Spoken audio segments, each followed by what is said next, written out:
Hello everyone. सो आज हम पढ़ेंगे बेसल गैंग्लिया।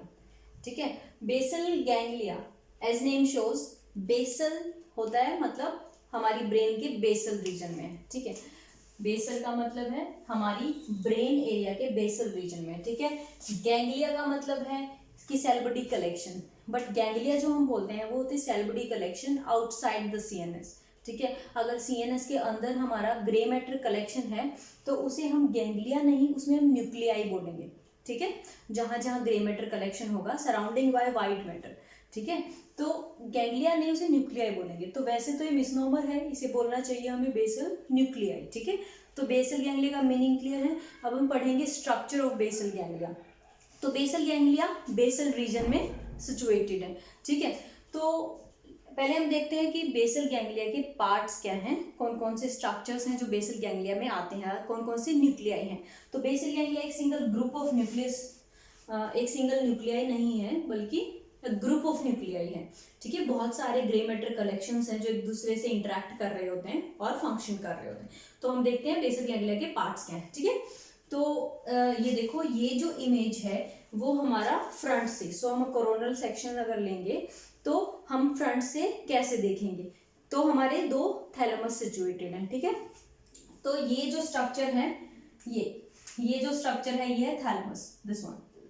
ठीक है, अब थैलेमस जो है, थैलेमस के लेटरली बेसल गैंग्लिया प्रेजेंट होता है। ठीक है, बेसल गैंग्लिया के पार्ट्स अगर हम बात करें तो ये जो आप ये पोर्शन देख रहे हैं, दिस वन, जिसमें ये हेड पोर्शन है, हेड लाइक स्ट्रक्चर है, और ये टेल है। ठीक है, टेल के लास्ट में अमिगडाला होता है। ठीक है, अब यहाँ अमिगडाला की हम बात नहीं करेंगे। तो ये जो स्ट्रक्चर है जो कि थैलेमस को सराउंड करके और नीचे की तरफ टेल पोर्शन आ रहा है। ठीक है, इसे हम बोलेंगे कोडेट। ये जो है कोडेट, कोडेट। ठीक है, तो ये है first part of basal ganglia, caudate. ठीक है, उसके बाद एक ब्रेड की स्लाइस की तरह कॉर्नर है, ये देखो। तो जो बेसल गैंग्लिया है उसका सेकंड पार्ट है ये, जिसे बोलते हैं हम लेंटिफॉर्म न्यूक्लियस। ये पूरा जो स्लाइस है इसे हम बोलते हैं लेंटिफॉर्म न्यूक्लियस। अब जो लेंटिफॉर्म न्यूक्लियस है उसका एक तो पोर्शन है ये बाहर वाला, ठीक है, जो कि जिसे हम बोलते हैं पुटामन।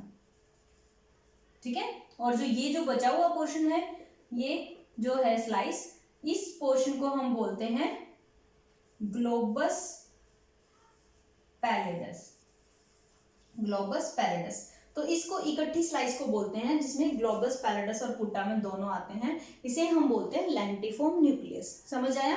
बहुत ही क्लियर है, रटने की जरूरत नहीं है कि थैलेमस के हमारे दोनों ही साइड सराउंडिंग हमारी एक स्लाइस ऑफ ब्रेड की तरह होता है, जिसकी बाहर की साइड को बोलते हैं पुटामन और अंदर के स्ट्रक्चर को बोलते हैं ग्लोबस पैलेडस। ग्लोबस पैलेडस दो पार्ट्स में डिवाइडेड होता है, इंटरनल और एक्सटर्नल। ठीक है, ग्लोबस पैलेडस एक्सटर्नस, ग्लोबस पैलेडस इंटरनस। ठीक है, तो स्ट्रक्चर ऑफ बेसल गैंग्लिया में फर्स्ट पार्ट है कॉर्डेट, ये वाला, जिसका ये हेड ऑफ कॉर्डेट है, टेल ऑफ कॉर्डेट है। ठीक है, और ये है लेंटिफॉर्म न्यूक्लियस जिसके दो पार्ट है, पुटामन और ग्लोबस पैलेडस। ठीक है, ओके। तो बेसल गैंग्लिया में ये हो गया हमारा थर्ड पार्ट, ग्लोबस पैलेडस। हमारा फोर्थ पार्ट है ये, जिसे हम बोलते हैं सबथैलेमिक, सबथैलेमिक न्यूक्लियाई। ठीक है, तो ये जो है ये स्ट्रक्चर, इसे बोलते हैं हम सबथैलेमिक न्यूक्लियाई। ठीक है, तो पार्ट्स, ये चार पार्ट्स हैं जो मेन पार्ट हैं। उसके अलावा मिड ब्रेन के अंदर एक स्लाइस लाइक स्ट्रक्चर होता है जिसे हम बोलते हैं सबस्टेंशिया नाइग्रा, सबस्टेंशिया नाइग्रा। ठीक है, ठीक है, तो लेट्स रिवाइज द स्ट्रक्चर। तो ये है हमारा complete basal ganglia, starting with caudate, ये टेल लाइक स्ट्रक्चर है जो कोडेट, पुटामन, पुटामन और उसी के इंटरनली हमारा ग्लोबस पैलेडस। इस पूरे को बोलते हैं हम लेंटिफॉर्म न्यूक्लियस। ठीक है, तो कोडेट, लेंटिफॉर्म न्यूक्लियस, सबथैलेमिक न्यूक्लियाई और सबस्टेंशिया नाइग्रा। ठीक है, तो इन स्ट्रक्चर्स को कंपोज करके हमारा बनता है बेसल गैंग्लिया। ओके, अगर हम, आपने बहुत सारे नाम सुने होंगे, अगर हम इन तीन स्ट्रक्चर्स को देखें तो सी फॉर कोडेट, कोडेट, ठीक है, पी फॉर पुटामन, ओके, और ग्लोबस पैलेडस।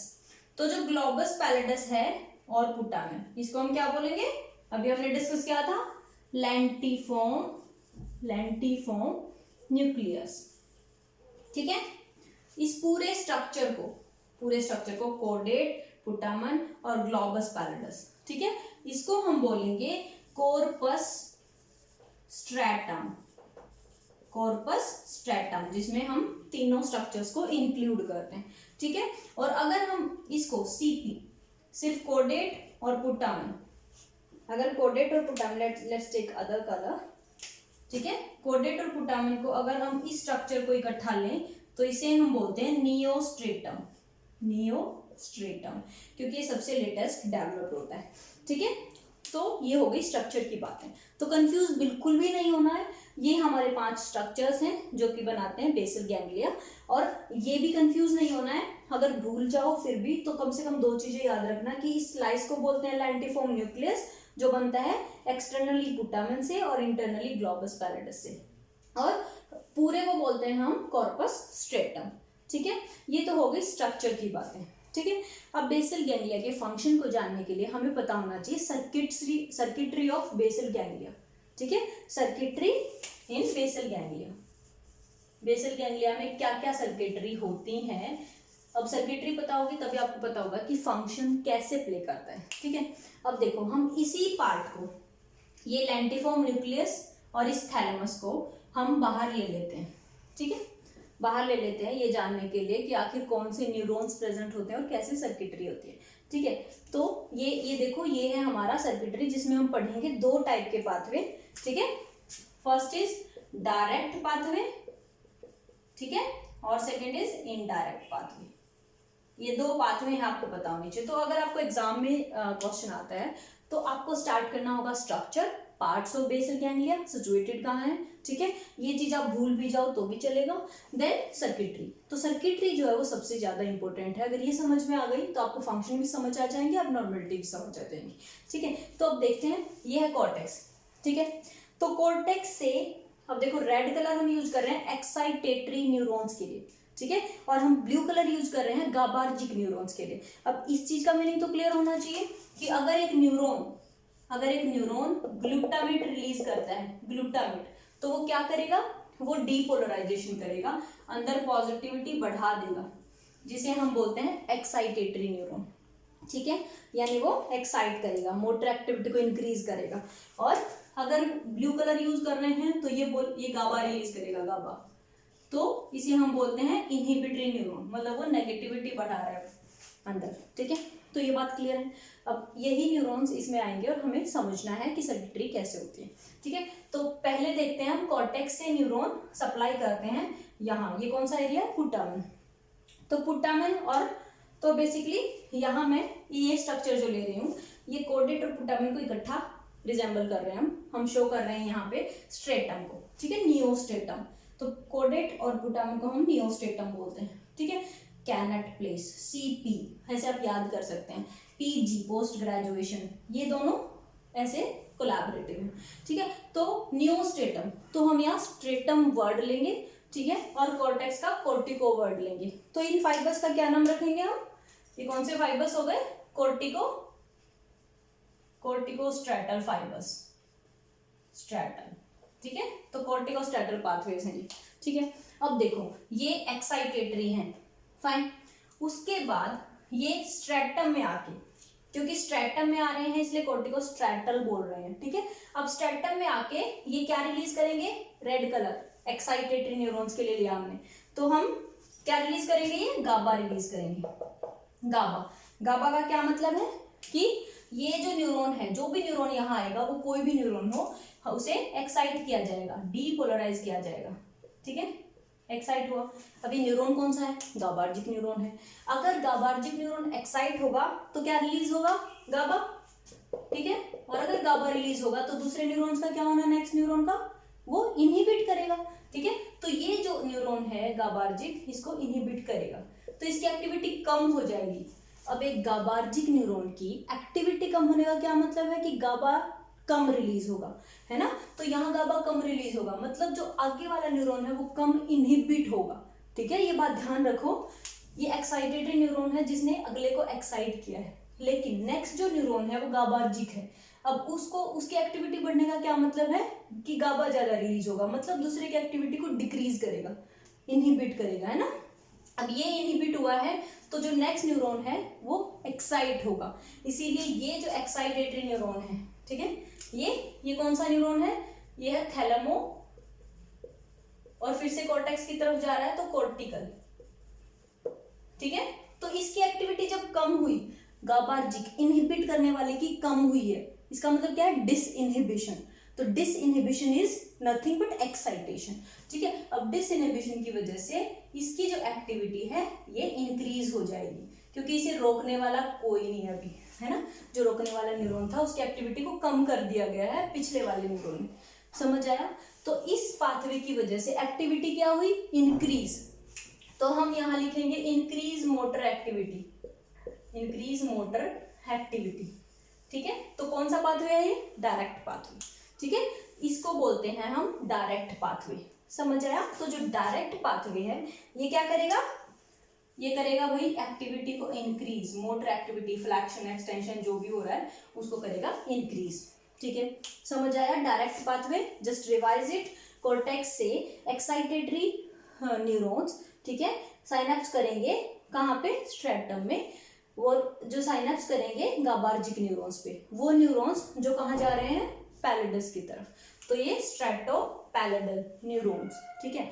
तो ये न्यूरॉन्स जो है एक्साइट होंगे, फिर ये एक्साइट होंगे तो ये गाबार्जिक न्यूरॉन है तो गाबा रिलीज करेंगे, जिसकी वजह से अगले गाबार्जिक न्यूरॉन जो है, कौन से न्यूरॉन्स हैं ये, पैलेडोथैलेमस, ठीक है। ये जो न्यूरॉन है ये डिक्रीज हो जाएंगे एक्टिविटी में, इनहिबिट हो जाएंगे। सो डिस इनहिबिशन की वजह से जो थैलेमोकॉर्टिकल न्यूरॉन है वो एक्साइट होंगे, जिसकी वजह से थैलेमोकॉर्टिकल एक्टिविटी बढ़ेगी, मतलब जो भी मोटर कमांड देनी है वो इंक्रीज होगी। So increase motor activity in direct pathway, ठीक है, क्लियर, ओके। तो डायरेक्ट पाथवे में इतना क्लियर है कि डायरेक्ट पाथवे में मोटर एक्टिविटी इंक्रीज होती है। कमिंग टू नेक्स्ट पाथवे, अब सेम एक्साइटेटरी जो न्यूरॉन है वो यहाँ भी साइनेप्स करता है, ठीक है, ओके। तो ये same excitatory corticostriatal pathway same ये यहीं पे एक और गाबार्जिक न्यूरॉन पे साइनेप्स करता है। तो ये जो गाबार्जिक न्यूरॉन है यहाँ पे क्या रिलीज होगा, यहाँ पे होगा ग्लूटामेट रिलीज, मतलब इसकी एक्टिविटी बढ़ जाएगी, ठीक है, इस न्यूरॉन की एक्टिविटी बढ़ जाएगी। और ये न्यूरॉन साइनेप्स कर रहा है ग्लोबस पैलेडस एक्सटर्नस में, ठीक है। तो ये हमारा स्ट्रैटम है, ये हमारा ग्लोबस पैलेडस एक्सटर्नस, और ये हमारा ग्लोबस पैलेडस इंटरनस, समझ आए। तो इसमें इनडायरेक्ट पाथवे पढ़ रहे हैं अब हम। इनडायरेक्ट पाथवे में जो न्यूरॉन्स हैं एक्सटर्नस और इंटरनस में अलग अलग होते हैं, क्योंकि बीच में हमारा सबथैलेमिक न्यूक्लियाई का कनेक्शन होता है, ठीक है।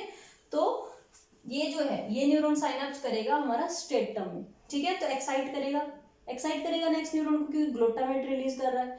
अब ग्लूटामेट इसे एक्साइट कर रहा है, मतलब कौन से को एक्साइट कर रहा है, गाबार्जिक को, तो यहाँ गाबा रिलीज होगा। अब गाबा रिलीज होगा तो ये गाबा क्या करेगा, दूसरे की एक्टिविटी को कम कर देगा, मतलब नेक्स्ट गाबा गाबार्जिक की एक्टिविटी को कम कर रहा है, ठीक है। अब गाबा ये जो न्यूरॉन है यहाँ से ग्लोबस पैलेडस एक्सटर्नस से ये जाता है सबथैलेमस न्यूक्लियाई की तरफ। तो ये क्या है, सबथैलेमस, ये जो स्ट्रक्चर है ये है सबथैलेमिक न्यूक्लियाई, ठीक है। अब सबथैलेमिक न्यूक्लियाई में आप ये ध्यान रखना, बेसल गैंग्लिया में ओनली एक्साइटेटरी जो न्यूरॉन है वो यहाँ है, सबथैलेमोपैलेडल, क्योंकि सबथैलेमस से पैलेडस की तरफ जा रहा है, subthalamopallidal only excitatory in basal ganglia, only excitatory neuron, ठीक है। तो क्या होगा, हमारी एक्टिविटी गाबार्जिक की कम होने का क्या मीनिंग है कि ये जो एक्साइटेटरी न्यूरॉन है, ठीक है, ये एक्टिविटी इंक्रीज हो जाएगी, इसकी एक्टिविटी डिक्रीज हो गई, मतलब इनहिबिट करने वाला नहीं है, कम है एक्टिविटी है उसकी। तो again disinhibition leads to excitation of this neuron, excitatory neuron, ठीक है। So this is the only excitatory neuron in the basal ganglia. ये कई बार पूछा जाता है, दिस इज वेरी इंपॉर्टेंट, ठीक है। अब देखो तो यहाँ पे क्या हुआ, सबथैलेमोपैलेडल जो है एक्साइट होंगे, तो यहाँ पे क्या रिलीज होगा, हमारा ग्लूटामेट रिलीज होगा, मतलब इसकी एक्टिविटी को बढ़ा देंगे। नेक्स्ट न्यूरॉन की एक्टिविटी को बढ़ा देंगे, दैट मीन्स जो इनहिबिटरी न्यूरॉन्स हैं, गाबार्जिक न्यूरॉन्स, इनकी एक्टिविटी को बढ़ा दिया है। दैट मीन्स यहाँ गाबा ज्यादा रिलीज होगा, गाबा ज्यादा रिलीज होगा तो ये इनहिबिट करने वाला है इसको, ठीक है।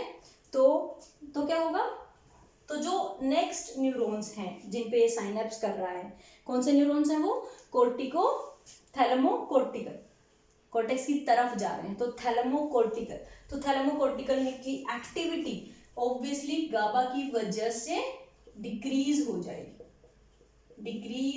जाएगी, ठीक है। तो हम अल्टीमेटली क्या हुआ, डिक्रीज मोटर एक्टिविटी,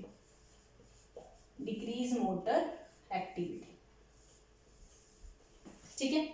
चलो एक बार फिर से रिवाइज कर लेते हैं इनडायरेक्ट वाला, ठीक है। तो कोर्टेक्स से स्टिमुलेटरी जाता है, ये स्टिमुलेट कर रहा है, ये फिर आगे जाके इसको एक्साइट कर रहा है। अब ये गाबार्जिक है तो ये अगले को इनहिबिट कर देगा। अब गाबार्जिक की एक्टिविटी इनहिबिट हो गई, मतलब ये जो है इसे स्टिमुलेट करेगा, डिसइनहिबिशन की वजह से इसकी एक्टिविटी ज्यादा होगी और ये इसे स्टिमुलेट करेगा। अब स्टिमुलेशन की वजह से गाबार्जिक न्यूरॉन की एक्टिविटी ज्यादा होगी, दैट मीन्स इनहिबिशन होगा। सो अल्टीमेटली जो इनडायरेक्ट पाथवे है, that is inhibitory pathway, so that decreases the motor activity. समझ आया, ये सबसे इंपॉर्टेंट है। अगर आपको इतना समझ आ गया तो समझ लो बेसल गैंग्लिया 80% आपका क्लियर है, ठीक है। तो डायरेक्ट पाथवे जो था उससे मोटर एक्टिविटी इंक्रीज होती है, और इनडायरेक्ट जो पाथवे था जो कि सब थैलेमस से जाता है उससे मोटर एक्टिविटी डिक्रीज होती है, ठीक है। तो ये दो पाथवेज हैं जो कि बहुत ज्यादा इंपॉर्टेंट हैं बेसल गैंग्लिया में, ठीक है। अब एक और चीज है, हमें पता चल गया कि डायरेक्ट